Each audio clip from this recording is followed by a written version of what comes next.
जय हिंद, नमस्कार साथियों, मैं आपके रिवीजन ज्ञान अकेडमी से आकाश शर्मा। साथियों, आज की जो वीडियो होने वाली है हमारी, आज का जो क्लास होने वाला है हमारा, आज का जो लेक्चर होने वाला है हमारा पॉलिटी के अंदर जो हम आर्टिकल नंबर 21 तक पढ़ चुके हैं, उससे आगे 22 लेक्चर 22 आर्टिकल को पढ़ने जा रहे हैं। इससे पहले हमने आर्टिकल नंबर 21 तक प्राण एवं दैहिक स्वतंत्रता के बारे में अच्छे से डिटेल में पढ़ लिया है। यदि आपने वीडियो नहीं देखे तो पीछे इससे जो पीछे वाली वीडियो है उसको देख लें। और ये वीडियो जो होने वाली है हमारी, ये क्लास जो होने वाली है हमारी आर्टिकल नंबर 22 के ऊपर पूरी तरीके से डिटेल हम समझाने जा रहे हैं। आर्टिकल नंबर 22 के अंदर क्या है तो गिरफ्तारी से संरक्षण, प्रोटेक्शन अगेंस्ट अरेस्ट। क्या आपको पुलिस किस प्रकार से अरेस्ट कर सकती है और किस प्रकार से नहीं कर सकती है, क्या क्या तुम्हारे लिए कानून है और क्या क्या नहीं है, कैसे अपने को पुलिस से बचा सकते हैं अरेस्ट होने से। ऐसा तो नहीं है कि हमारे साथ कुछ गलत हो रहा है पुलिस के द्वारा, तो ऐसा तो नहीं है, उससे बचाव कैसे किया जाएगा। तो इस आर्टिकल के अंदर, इस क्लास के अंदर हम ये चीज को जानने वाले हैं। यदि आप भी किसी कॉम्पिटिटिव एग्जाम की तैयारी कर रहे हैं तो हमारे साथ जुड़े रहिए, ये क्लास आपके लिए बेनिफिशियल होने वाली है। तो आइए शुरू करते हैं आर्टिकल नंबर 22, गिरफ्तारी से संरक्षण। तो आर्टिकल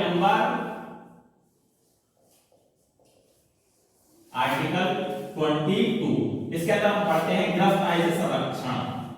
गिरफ्तारी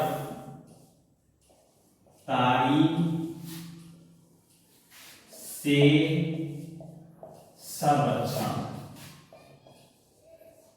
protection against arrest, protection against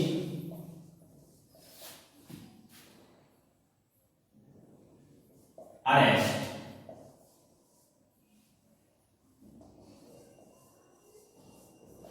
गिरफ्तारी से संरक्षण कैसे किया जाएगा, गिरफ्तारी किस प्रकार से होती है, कैसे गिरफ्तार करते हैं, इस चीज के बारे में हम पढ़ने जा रहे हैं। तो आइए समझते हैं। गिरफ्तारी जो होती है हमारे दो प्रकार से होती है। सबसे पहला होता है दंडात्मक और दूसरा होता है निवारक निरोध। पहला होता है दंडात्मक, पहला होता है दंडात्मक जिसमें क्या होता है समझाएंगे अच्छे से। दूसरा होता है निवारक निरोध। निवारक निरोध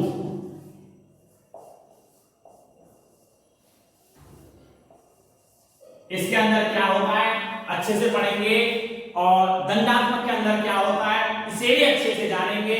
सबसे पहले दंडात्मक का मतलब क्या है, निवारक निरोध का मतलब क्या है, ये कब लगता है, ये कब लगता है, इसे जान लेते हैं। दंडात्मक लगता है भाई, ध्यान समझें, दंडात्मक लगता है कोई अपराध करने के बाद, यानी किसी का तुमने हाथ तोड़ दिया, लड़ाई हो गई, झगड़ा हो गया, मारपीट हो गई, एक्सीडेंट हो गया, तो उसके बाद जो पुलिस अरेस्ट करती है, पुलिस जो गिरफ्तार करती है, वो किसके जरिए करती है तो दंडात्मक के जरिए करती है। वो किसके जरिए करती है, दंडात्मक के जरिए। यदि इससे के दूसरा जो है निवारक निरोध, निवारक निरोध के अंदर क्या है, इसके अंदर हम जानते हैं कि निवारक निरोध होता है कि यदि आपने कोई क्राइम नहीं किया है, अभी तक क्राइम नहीं किया है, लेकिन पुलिस को लगता है, सरकार को लगता है ऐसा कि आपके होने से या फिर आपको ऐसा छोड़ने से आप कोई गलत काम कर सकते हैं, अपराध कर सकते हैं, तो अपराध करने से पहले यदि पुलिस आपको उठा लेती है तो वो होता है निवारक निरोध। और यदि अपराध करने के बाद पुलिस लेती है उसे कहते हैं दंडात्मक। तो मतलब साहब डिफरेंस दिखा है। दंडात्मक के जरिए, दंडात्मक के जरिए कैसे कहता है होना पड़ता है, क्या करना पड़ता है पुलिस को। सबसे पहले होता है वारंट। वारंट यानी कि पुलिस को गिरफ्तार करने से पहले, आपको हिरासत में लेने से पहले वारंट दिखाना पड़ेगा कि आपने ये गलत काम किया है, ये आपका गलत काम है, तो इसके लिए आपको गिरफ्तार किया जा रहा है।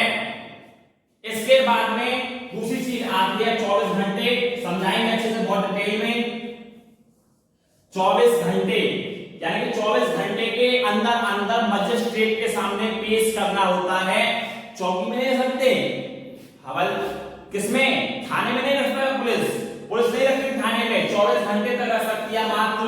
और तीसरा होता है वकील, तीसरा होता है वकील कि यदि तुमने कोई अपराध कर दिया है और आपको उसमें दोष रहित कराना है कि आपका दोष नहीं ये दिखाना है, तो क्या होना पड़ता है, वकील करना पड़ता है। अच्छा, निवारक अनुरोध के अंदर जो होता है, सबसे पहले इसमें गिरफ्तारी होती है 3 महीने के लिए। पहला गिरफ्तारी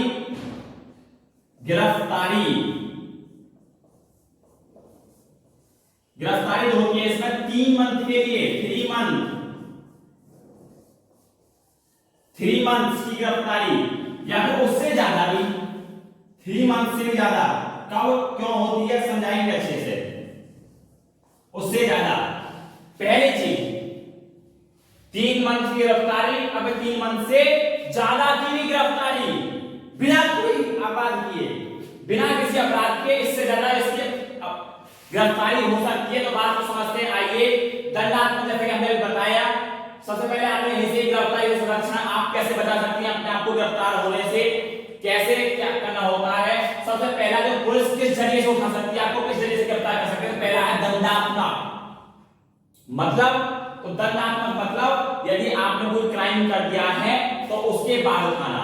इसके बाद में आता है दंडात्मक भी 2 तरीके का होता है ना। एक तो होता है कि मान लो तुमने बहुत बड़ा क्राइम कर दिया, किसी को मर्डर कर दिया, 5 लोगों को मर्डर कर दिया तो एक तो वो हो गया, और एक हो गया कि आपने किसी लड़ाई हो गई है उसके बाद में जो गिरफ्तारी होती है। तो एक होता है नॉन कॉग्निजेबल और एक होता है कॉग्निजेबल। यानी कि सबसे पहले वारंट की बात करते हैं। तो वारंट क्या, तो यदि आपने कोई छोटा क्राइम किया, मान लो अभी लड़ाई हो गई मोहल्ले में किसी से और उसे रिपोर्ट लिखा दिया आपके नाम, एफआईआर चला दी, तो क्या होता है, पुलिस क्या करती है, तो पुलिस सबसे पहले आपको वारंट दिखाएगी कि आपने ये अपराध किया है, इसके लिए आपको गिरफ्तार किया जा रहा है। और यदि आपने दिन दहाड़े मर्डर कर दिया, 5 मर्डर कर दिया उन लोग, तो क्या पुलिस आपको वारंट दिखाएगी कितने मर्डर कर दिया, तो पुलिस पकड़ेगी नहीं, ऐसा नहीं होगा। आप पुलिस वारंट नहीं दिखाएगी, अब तो पुलिस सीधा पकड़ेगा, ले चलेगी, चल चल चल चल तूने सही कर दिया, तुझे पकड़ के ले चलो। तो इसका मतलब एक होता है वारंट दिखाने का, एक वारंट दिखाने का नहीं होता। यदि बड़ा है मसला, यदि अपराध बड़ा है तो उसके अंदर वारंट नहीं दिखाया जाता है।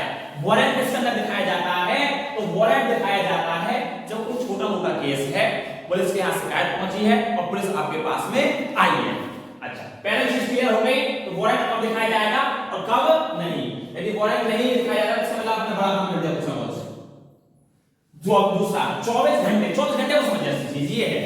तो 24 घंटे क्या है कि मान लो पुलिस ने आपको अपने घर से उठाया, और जब पुलिस ने आपको तुम्हारे घर से उठाने के बाद में और थाने ले गई, तो थाने में सिर्फ और सिर्फ पुलिस आपको 24 घंटे रख सकती है, 24 hours only, not more than 24 hours.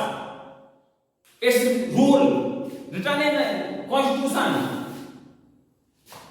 24 hours तक पुलिस अपने पास में रख सकती है ऑन ऑन। तो आप बोलेंगे उसके बाद छुड़ाएगी नहीं, उसके बाद आपको मजिस्ट्रेट जज के सामने लेके जाना होगा, कोर्ट में लेके जाना होगा पुलिस को। लेकिन इसमें धोखाधड़ी होती है, पहले आप नहीं होती है धोखाधड़ी। इसमें पहले धोखाधड़ी कैसे होती है, पुलिस ले आती उठाकर और टाइम नोट नहीं करती। इसमें टाइम का बहुत पंगा है, पुलिस ले आती उठाकर और टाइम नोट नहीं करती, टाइम 2 दिन बाद दिखाती। अब ऐसा नहीं है, अब सभी पुलिस स्टेशनों में सीसीटीवी फुटेज कैमरे होने के कारण पुलिस क्या करती है, साथ के साथ में टाइम नोट करेगी। कब टाइम, क्या घर से उठाएगी जब, तो नहीं, इसमें जाम में फंसे होने का, सड़क पे चले होने का टाइम नोट नहीं होता है। इसमें किसका टाइम नोट होता है, तो मान लो सुबह को 10 बजे अरेस्ट किया आपके घर से और 2 घंटे का समय है थाने तक जाने का, और 12 बजे पहुंची, तो टाइम जो रजिस्टर में नोट होगा वो 12 बजे होगा। यानी 24 घंटे कब लगेंगे, तो 24 घंटे लगेंगे दोपहर 12 बजे से और अगले दिन के 12 बजे तक। और मान लो अगले दिन छुट्टी हो गई, उस दिन छुट्टी है, तो 2 पंगे ना ये, एक तो 24 घंटे का टाइम नहीं लगता, तो वो टाइम नहीं जुड़ता 24 घंटे में, जो जाम में, ट्रैफिक में, रोड पे चलने का जो समय है वो 24 घंटे के अंदर नहीं आता। दूसरा, छुट्टी का समय नहीं आता। यदि छुट्टी पड़ गई गिरफ्तार करने के बाद, जो छुट्टी का समय भी नहीं जुड़ता इसमें। यदि मान लो 24 आज गिरफ्तार किया उसने पुलिस ने और अगले दिन छुट्टी है, तो अगले दिन जाएगी नहीं कोर्ट में लेके, तो वो छुट्टी का टाइम नहीं नोट होता है। अगले उससे अगले दिन जो होगा, तीसरा दिन जो होगा, वो 24 घंटे पूरे दिखाएगा उस दिन की। तो इसलिए 24 घंटे का समय कम होगा। तो दो चीज नोट कर लें कि पहला इसमें नहीं जोड़ता है तो ट्रैफिक का समय, ट्रैफिक नहीं जोड़ता है भाई, और छुट्टी दूसरा है छुट्टी, छुट्टी नहीं होती है इसमें, छुट्टी नहीं होती है इसमें। इसके अंदर 24 घंटे के अंदर ना ट्रैफिक का टाइम जुड़ेगा और ना फिर छुट्टी जुड़ेगी ट्रैफिक। तो आगे बात समझ में। अच्छा तीसरी चीज, तो मान लो वकील के सामने ले गए, जज के सामने ले गए, जज के सामने क्या अकेला क्या हो जाएगा कि मैंने कुछ नहीं किया, मैंने कुछ नहीं किया, नहीं, उसको इसके लिए अपना वकील रखना होगा, उसको इसके लिए अपना वकील रखना होगा। तो वो अपनी मर्जी से वकील रख सकता है प्राइवेट, और इसके अलावा सरकारी वकील भी रख सकता है। सरकारी वकील ज्यादा केस जीतते नहीं है ना, इसे लोग प्राइवेट रखना पसंद करते हैं। मान लो किसी का हमारा प्रशांत भूषण को वकील रखने का इंडिया का, तो प्रशांत भूषण को वकील रख सकता है। यानी कि वकील रखना एक आजादी है उसके बाद में। तो वकील सिद्ध करेगा तुमने कोई जज किया या नहीं किया, जज के सामने वो पेश होगा, जज के सामने तुम भी पेश होगे, लेकिन जज के सामने वो आपकी बात रखेगा कि इसने ये नहीं किया। तो आपकी तरफ से एक वकील रहेगा। यदि कोई नियम, ये कॉन्स्टिट्यूशन बहुत अच्छे से लिखा गया है, यदि किसी के औकात नहीं है वकील रखने की, नहीं इतना पैसा नहीं है किसी के पास में, तो वकील कौन देगा? तो सरकार उसको वकील मुहैया कराएगी। ये कॉन्स्टिट्यूशन के अंदर लिखा गया है। तो सबसे पहला वारंट, दूसरा 24 घंटे, तीसरा वकील। ये चीज बहुत अच्छे से समझ लें, ये है दंडात्मक। दूसरा निवारक विरोध। निवारक विरोध क्या है? निवारक विरोध को समझे अच्छे से। निवारक विरोध कहता है कि हमें यदि लग रहा है कि इस आदमी की उपस्थिति या फिर इस आदमी का यहाँ रहना गलत है, यानी कि मान लो जैसे अभी 2019 अगस्त की बात है, जब धारा 370 हटाई गई थी जम्मू कश्मीर से, जब धारा 370 हटाई गई थी जम्मू कश्मीर से, तो उस दौरान जितने भी बड़ा नेता था वहां पर, जम्मू कश्मीर का जितना नेता थे, नेता लोगों सबको नजरबंद कर दिया गया, हाउस अरेस्ट किया गया उसे। हाउस अरेस्ट क्या होता है? हाउस अरेस्ट बोलते हैं नजरबंद। नजरबंद, नजरबंद क्या होगा इसे समझे अच्छे से। नजरबंद होता है हाउस अरेस्ट। ऐसा किया गया था, कब किया गया था तो समझाऊंगा इसे अच्छे से अभी।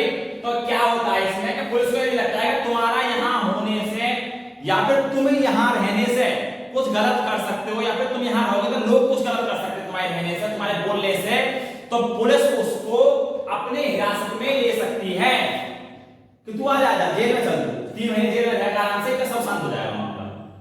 तो उसको बोलते हैं निवारक विरोध। गिरफ्तारी होती है 3 महीने के लिए, लेकिन ये क्या 3 महीने ज्यादा कब? तो 3 महीने से ज्यादा जब उसकी राज्य सरकार, उसका जिला सरकार यदि ये कहती है कि नहीं इसे और रखो अभी थोड़े दिन और, यदि ये भाग गया तो अब भी कुछ ना कुछ गलत हो सकता है, तो सरकार के कहने पर ये क्या हो सकता है, तो बाहर नहीं आ सकता। सरकार कहेगी इसे रखो तो रख सकते हैं, लेकिन क्या ऐसे रहेगा? अभी सरकार कहेगी रखो तो नहीं, ये भी वकील कर सकता है, उसको भी आजादी है वकील करने की कि हाँ ये भी दिखा सकता है कि हाँ मैं गलत नहीं हूं, मेरे रहने से यहाँ कुछ नहीं होगा। तो 3 महीने से ज्यादा कब रखेगा? तो ये सरकार कहती है वहां की गिरफ्तारी करने के लिए होती है, तो 3 महीने के लिए होती है। आगे बात समझ सभी लोगों के। अच्छा अब नजरबंद की बात सुनते हैं। नजरबंद क्या है? House arrest.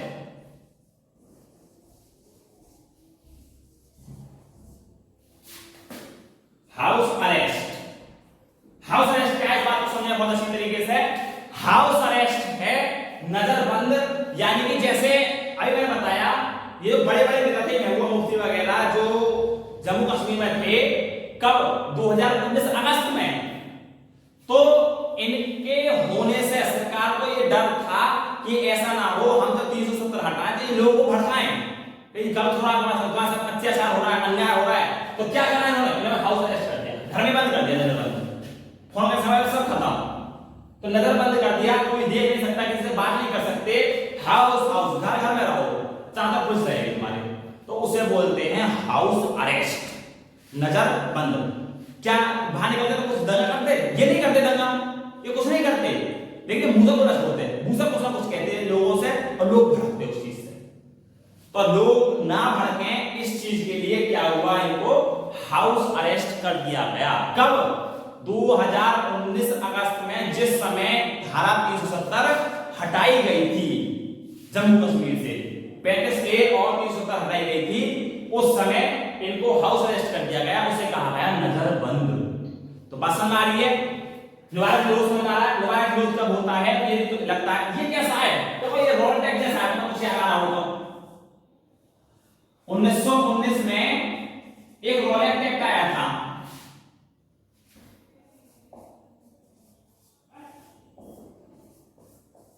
Roulette act. Roulette क्या था इसमें? तो इसमें यही तो सब था कि बिना किसी वारंट के, बिना किसी बात के किसी को उठा लेना, लेकिन उस समय गलत लगा लोगों को। लेकिन आज ये है संविधान के अंदर रखा गया ये, और इसीलिए रखा गया कि गलत ना हो। तो ये निवारक निरोध है, ये दंडात्मक है। दंडात्मक को 24 घंटे के लिए रख सकते हैं। इसमें किसी का टाइम नहीं जोड़ना, ट्रैफिक का टाइम नहीं जोड़ता पहला, और दूसरा इसमें छुट्टी नहीं जोड़ती। छुट्टी का समय जो होता है इसमें नहीं जोड़ता है। यदि छुट्टी हो गई उस दिन तो नहीं जोड़ती है वो 24 घंटे के अंदर। तो 24 घंटे के अंदर कौन सा टाइम आएगा? तो 24 घंटे के अंदर वो टाइम आएगा जिस समय आए और उससे अगले दिन का जिस समय निकल रहे हैं वहां से, तो वो 24 घंटे जोड़ते हैं। सिर्फ कोई अपने पास 24 घंटे रह सकती है, उनके सामने उसे मजिस्ट्रेट के सामने, जज के सामने पेश करना होता है। आगे बात समझ में? तो ये आर्टिकल नंबर 22 था। अब और क्या क्या होता था उसके बारे में समझते हैं। तो आइए उससे आगे क्या क्या होगा इसमें, इसके बारे में मुझे समझा लेना है। ये पढ़ाई की चीज तो इतनी ही थी समझाने की। अब बहुत नियम है जो बता आपके कई साल हर साल।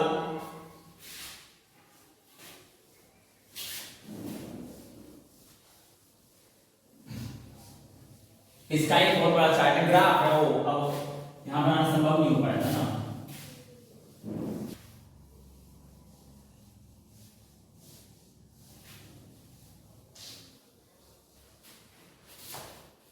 यहां पर हम समाप्त करते हैं अपने लेक्चर को। पढ़ाई करते रहें। All the very best.